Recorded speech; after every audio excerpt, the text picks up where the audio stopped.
Vava kosa eo amin'ny tontolon'ny fahasalamana mieritreritra ny ampitombo avoroeny ireo vehivavy hotiliana sy hoentanina mikasika ny omamiadana ny fondation Akbar Ali hatramin'ny faran'ity taona ity.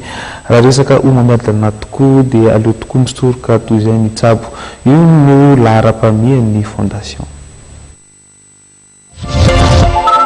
Mikasa ny ampitombo avoroeny ireo vehivavy atao fitiliana sy entanina mikasika ny omamiadana amin'ny ankapobeny.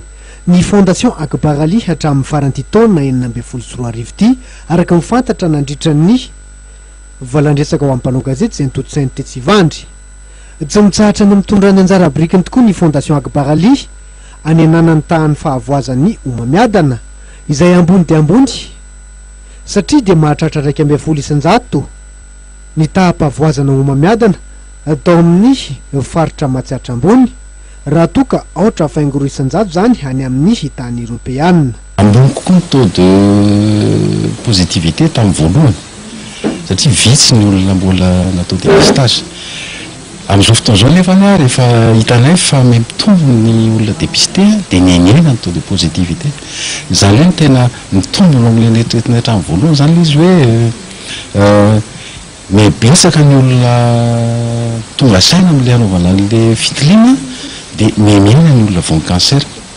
Zay zany no tena zava-dehibe tao anatin'ilay izy ary zay no mahatonga anay hoe mikady ny fomba rehetrarehetra zany azahoana hoe ny olona maro dia maro eto Madagasikara mba hanao izay fitiliana izay mba evitena n'ilay ahatongavan'ilay omamiadana.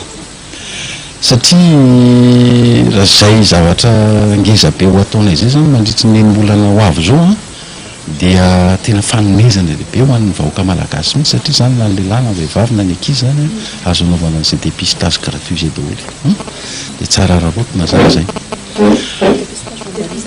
Ny dépistage zany ny atao aloha fa io zany arak'ilay voateny teo moa raha ohatra efa misy ny fitserina aretina cancer dia efa misy ny fitsaboana natao zany any amin'ny centre anay zany efa manana an'izany zany zay. Raha tamin'ity taona 2024 ity dia nahatratra 504 nisan'ireo vehivavy noentanina atao amin'ny faritra matsiatra ambony. Nandritra ireo iraka-ara-pahasalamana misy 520 ny totsain'ny fondation niaraka tamin'ny unité mobile sy ny foibe fitsaboana rex ao Fianaratsoa. Amin'ity ambolana manaraka ity kosa dia ame fampiofanana mikasika ny omamiadana ny fondation Akbar Ali ary efa misy olona misa 90 liana anaraka zany. Nilazany amin'ny mevana ny fitsaboana moderne hampivadina amin'ny fitsaboana nentin-drazana ihany koa ny fondation. Efa vonina piatra ireo tetikasa voalaza rehetra ireo ny foibe fitsaboana rex sy ny unité mobile ao Fianaratsoa ary ny toeram-pitsaboana Bardely ao Mahajanga ho avy tsy ho ela kosa ny Antananarivo. Ho an'ny fondation Akbar Ali dia aleo misoroka toy izay mitsabo. Dia ny vaovaon'ny fahasalamana koa no manakatona ny fitondran'ny vaovaontsika izao alina izao.